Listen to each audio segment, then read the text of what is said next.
Olha só, depois de ouvir de manhã o Jorge falando que me prendeu bastante a relação com que ele faz com a individuação e trabalho, né?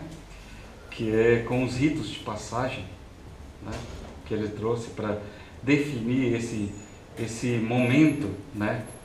Em que o indivíduo transita.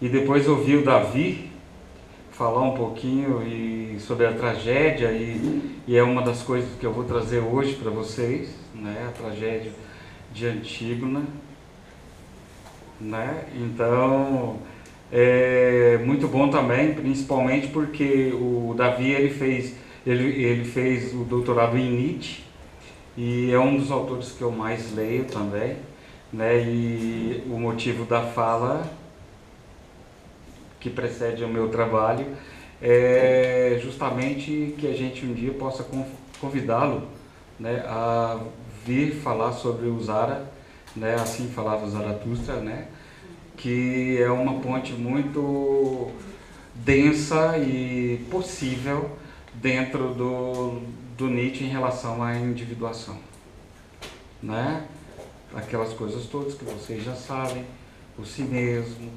né, e toda aquela coisa que o Jung traz perfeitamente e que outros, né, no Brasil a gente não fala que o Jung é psicanalista, a gente chama de psicologia analítica, mas lá fora eles chamam todos de psicanalistas, né, e tem um debate sobre isso que não vale a pena agora. Eu, a priori, e também ouvi o Antônio, né, o Antônio que é companheiro da ciência da religião, né, o Antônio Lopes, que é muito louco, assim, eu gostei demais da fala dele e eu vou poder falar um pouquinho também sobre o que ele disse, sobre essas questões do cotidiano, né, principalmente dentro da nossa cidade. Esse trabalho é um trabalho que eu trago aqui em primeira mão, é um trabalho que eu tenho espaço e tenho tempo dele, só que eu não trouxe para vocês o espaço e o tempo dele, ou seja, o lugar e a época, né? É um trabalho que eu estou desenvolvendo na cidade de Goiás com os documentos do século XIX relacionados aos crimes, né, cometidos contra as mulheres. E são crimes em que elas muitas vezes eram estupradas e aí por ter sido estuprada a família abandonava, os amigos abandonavam e todos abandonavam e elas caíam dentro de um prostíbulo, né? Então é uma área que eu estudo há mais de 30 anos, né? Principalmente a questão das prostitutas, tá? Orgasmo agônico, Antônio. Porque eu escrevi TCC e aí fiz uma especialização na área, apaixonei por elas, né? Eu falo isso em casa para minha esposa, apaixonei nas putas e sou apaixonado nelas até hoje, né? E nessa paixão, 4 livros de conhecidos e desconhecidos, eles me citam lá e um simples TCC, né? Então isso para mim já foi uma coisa bem interessante para poder trabalhar o tema. E aqui também eu vou falar alguma coisa parecida, tá? Então, Antígona, imaginário, volta lá, por favor. Imaginário e morte do cotidiano da cidade. Então a cidade eu não defini qual, eu tenho a definição dela, mas eu trouxe hoje aqui esse trabalho como provocação, como uma forma em que vocês vão poder refletir e com certeza estarei aberto tanto para que vocês me digam os caminhos, né, teórico-metodológicos que eu poderia dar para ele, enfim. Não vou trabalhar a ética, que é uma das coisas importantes dentro do direito, em que a Antígona ela está sempre metida, né, em discussões do tipo, E vou trazer a história. Eu espero que vocês conheçam parte dessa história, né, que é uma tragédia que fomenta muito da nossa cultura e fomenta muito a partir da relação que a gente tem com a matriz grega de cultura, né, a nossa cultura ocidental. Tá bom? Vamos lá. Eu coloquei esse segundo quadro aqui para a gente mostrar, porque a gente, no grupo de estudos que nós encontramos uma vez por mês aqui no Instituto, nós trabalhamos o imaginário social, tá? Então trabalhamos o imaginário em várias vertentes, mas eu trouxe aqui uma forma de explicar para vocês como é que eu ando trabalhando com esse trabalho da Antígona, né? Então, como é uma comunicação, eu estou comunicando a vocês esse formato da forma que eu trabalho, tá?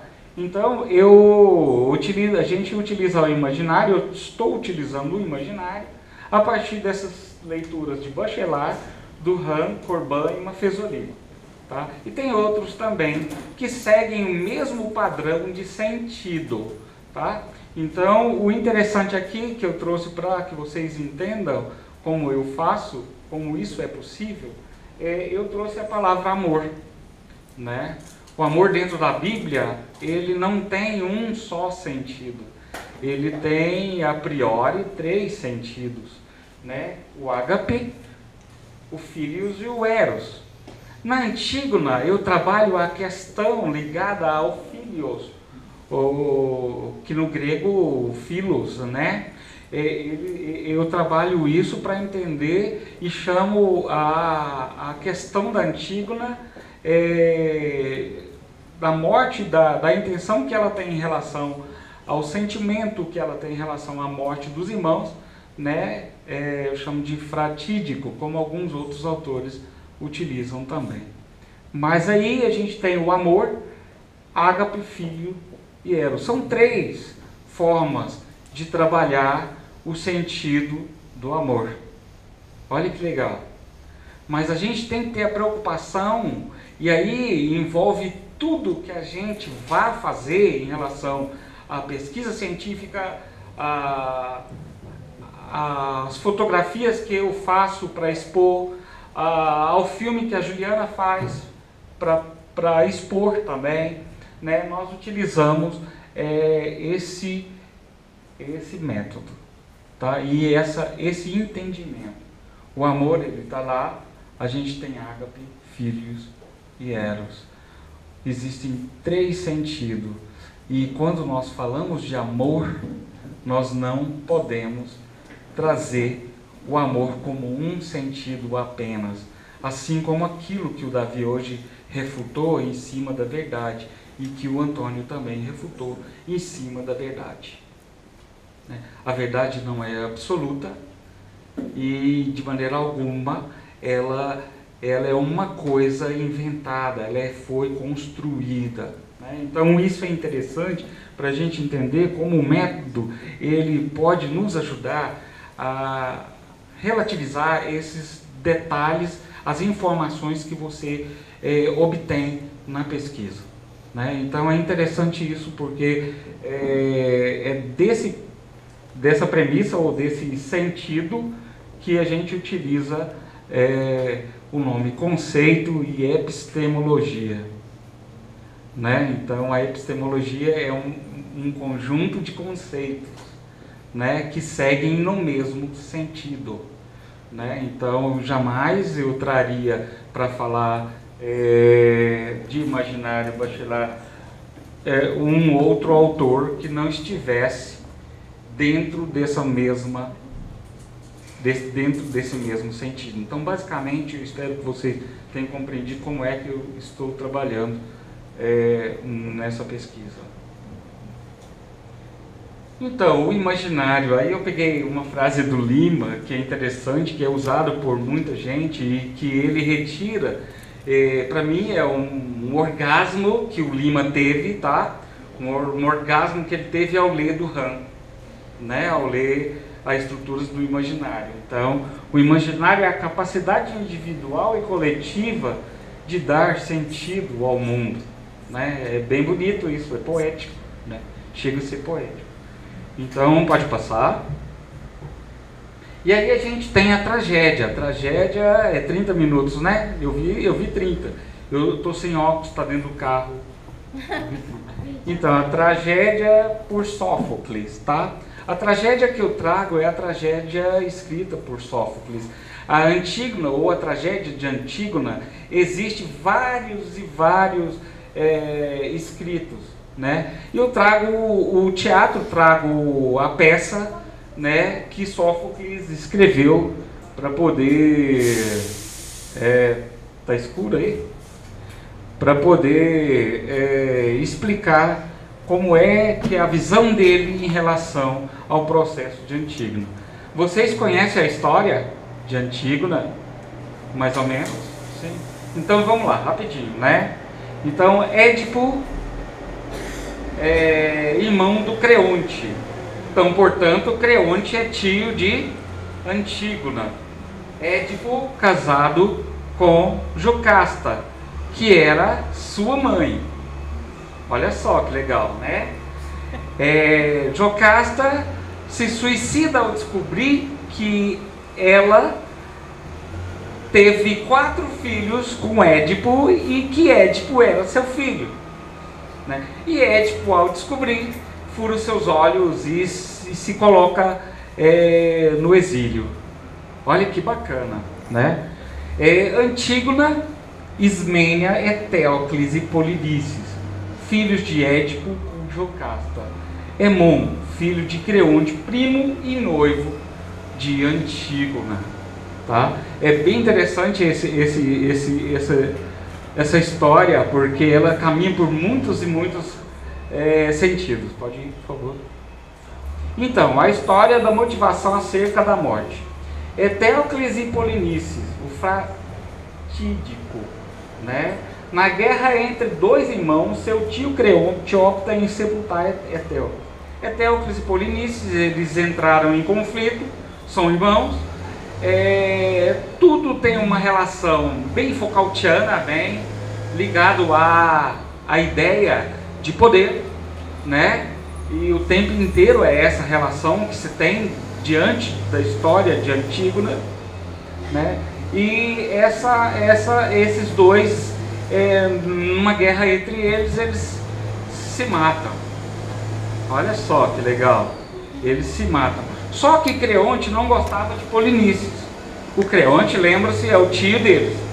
Não gostava de Polinices. Então Creonte sepulta somente Etéocles. Então, toda a história de Antígona, dos diálogos que ela tem, e todos os diálogos que sucedem dentro da história, seguem por conta de que a Antígona, ela trava uma briga tremenda com o tio para poder conseguir sepultar o irmão Polinices. Então a história, ela segue dentro disso. Então começa então o diálogo de Antígona e Ismênia. O diálogo da Antígona com a Ismênia é falando: olha, a gente tem que conseguir sepultar nosso irmão. A Ismênia fala: mesmo, mas a gente não consegue brigar com o nosso tio, ele tem muito poder. E aí Ismênia fala: mas eu estou com você, para o que der e vier. A priori ela foge e tal, mas depois ela fala que está com Antígona, no que der e vier, né? E aí a gente tem a seguinte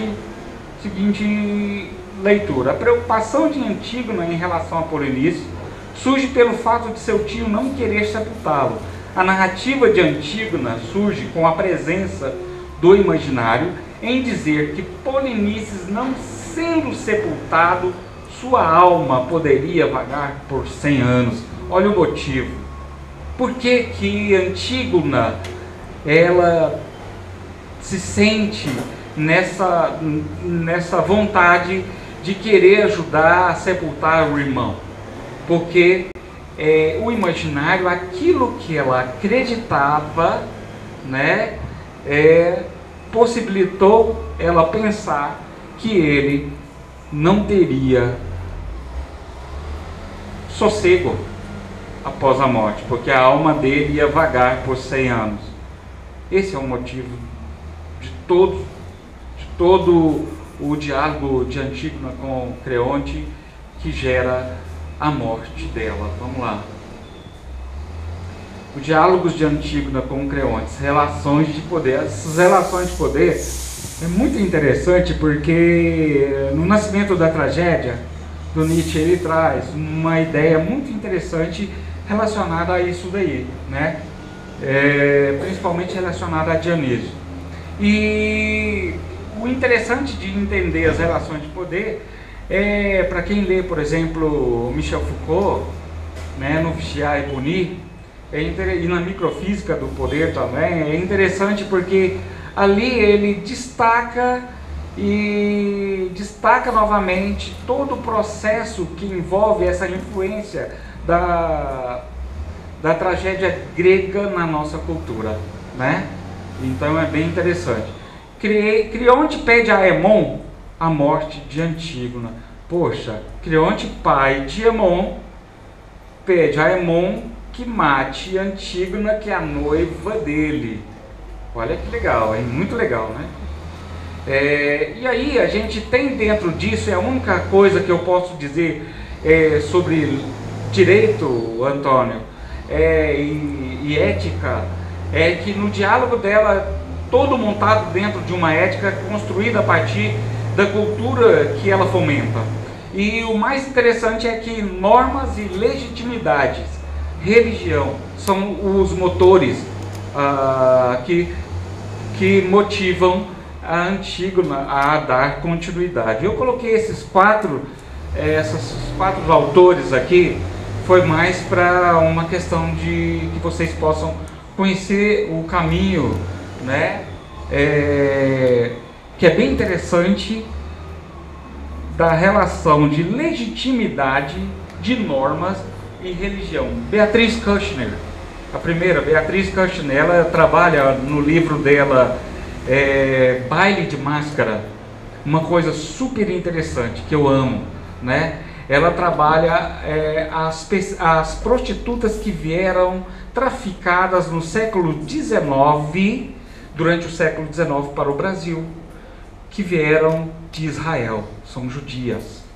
Só que durante muito tempo na história, nós chamávamos essas mulheres de polacas, né? E vocês já ouviram muito as histórias das polacas. Mas muitas dessas mulheres eram judias.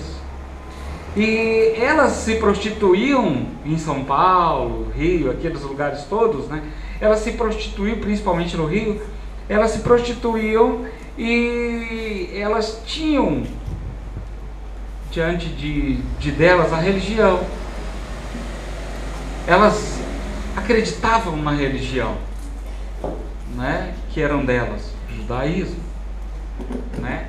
E só que a religião, o judaísmo não permitia que quando elas morriam, elas fossem sepultadas com as categorias e os rituais religiosos do judaísmo. Olha que louco, né? E com isso elas juntaram, fizeram uma associação, Antônio, e compraram um lote lá em Inhaúma, no Rio de Janeiro, e fizeram o cemitério delas, o cemitério hoje, o cemitério de Inhaúma, onde tem 847 prostitutas judias enterradas. E elas, através dos seus proxenetas, né, elas pagavam, deixavam a grana, né, o proxeneta ia até o rabino e conseguia um rabino para fazer todo o ritual escondido. Olha que legal, bacana, né? Então, Beatriz Kushner, assim como Isabel Vincent, faz a mesma história na Argentina, em Dolores, que eu pude estar lá no cemitério de Dolores. Eu trabalho no cemitério também, tá, pessoal? O Moacir Ciliar, que inicia toda essa possibilidade. Conheci Moacir Ciliar em 2012, ele falece em 2014, depois que me conheceu, tá vendo? e Esther Largman, que também traz as mesmas histórias com essas prostitutas judias que vieram de Israel traficadas durante o final do século XIX e começo do século XX, né? Então é uma coisa que a gente pode ligar de uma legitimidade, de uma norma, de uma religião com a ideia que Antígona traz para explicar, no entanto, o porquê que ela queria o sepultamento do irmão Polinices. Vamos lá. E daí eu faço alguma pergunta. Seria anacrônico aproximar a tragédia de Antígona ao mundo moderno? Tem água? Tem não. Seria anacrônico? Eu acho que não. Acho que é possível a gente trazer, porque a nossa cultura foi fomentada em cima dessa cultura de tragédias grega e etc., né? Cultura ocidental, e isso possibilita a gente pensar enquanto é possível a gente enxergar muitas Antígonas na nossa sociedade de hoje, né? E não, né? Antígona e a modernidade, morte inconsciente revelado, sentidos latentes. Então a gente tem aí, diante da modernidade, é uma coisa interessante pensar em modernidade, né? Já que a gente também pensa na relação que a modernidade tem com a pós-modernidade, que são coisas diferentes, né? E que diante de um cenário, as duas convivem em uma condição, né? Tendo esse inconsciente que existe herdado, né, de uma cultura que muitas vezes nos revela e nos revela e nos revela, ou seja, a gente é goiano, e aí esse é o trabalho que eu vou levar para o seminário internacional junto com o Antônio das Ciências da Religião, né, em abril, um congresso internacional, e vou trazer esses detalhes diluídos diante de uma sociedade a partir dos documentos que eu tenho dos crimes cometidos contra as mulheres durante o século XIX na cidade de Goiás. Tá? Então, para entender, eu coloquei no bole aí o processo de modernização, contraditório, mal resolvido e inacabado. É uma coisa fantástica essa definição, porque é uma definição benjaminiana. Quem nunca leu Walter Benjamin, por favor, leiam, né? Por favor, compre todos os livros dele, leiam, né? Eu disse para um aluno esses dias que ele pode ler no matinho, né? Quando ele estiver trabalhando, né? Arqueólogo, um amigo. E ele pode ler no banheiro também, a gente não faz distinção nenhuma não. Né, ele pode também trabalhar essas possibilidades aí. Pode passar. Então, mesmo em posições antagônicas entre Antígona e Creonte, é percebível, além dos diálogos, o processo de individuação, representado pela morte. O indivisível, único, aos poucos elimina o indivíduo para justificar o si mesmo. As narrativas necessitam de semânticas para obter os sentidos trazidos pelo imaginário.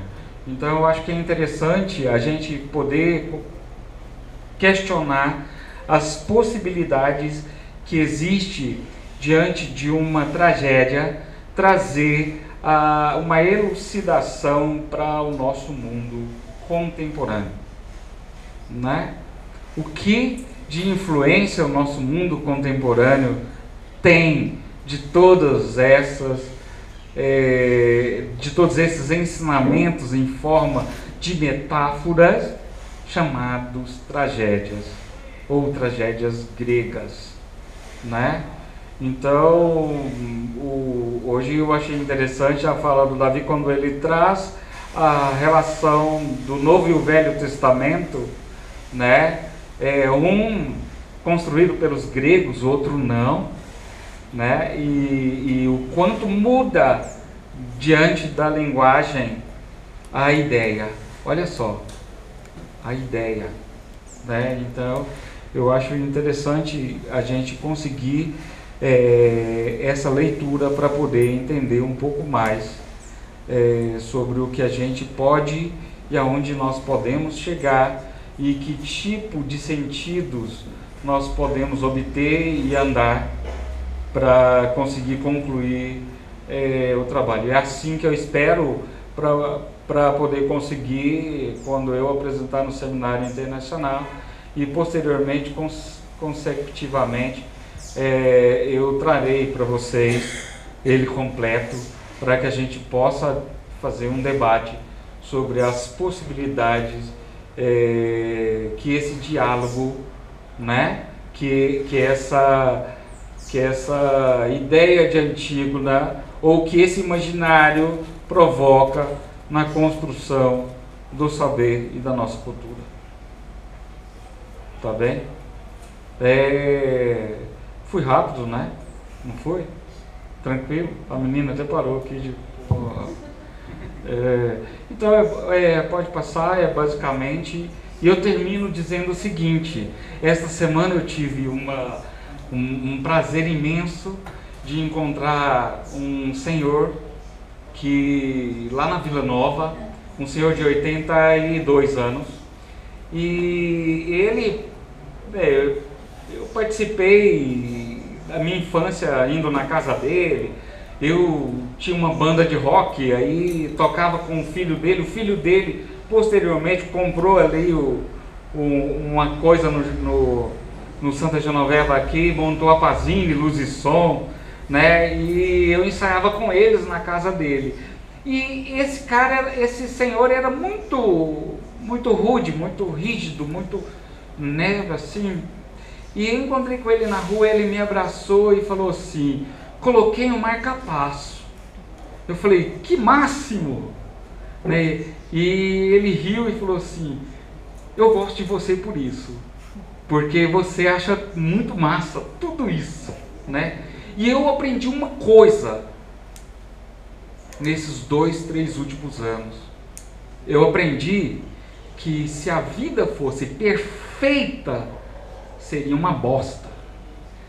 E o bom é que a vida, ela não é sempre perfeita. Estou de marca-passo, estou feliz, estou fazendo minha caminhada, e ele me dizendo: agora estou indo ali ao banco entregar meu cartão, porque senão eu tenho que passar naquela máquina, né? E aí eu como tinha escrito umas coisas antes para um amigo, para o Paulo, um amigo meu, e aí eu trouxe essa frase para vocês, tá? A vida sem o caos é um caos pior ainda, tá? Essa é uma luta que eu tenho contra os coaches da internet. Então, por favor, a vida sem o caos é um caos pior ainda, tá bom? É só isso que eu tinha para dizer hoje para vocês. Espero que vocês me ajudem, tá?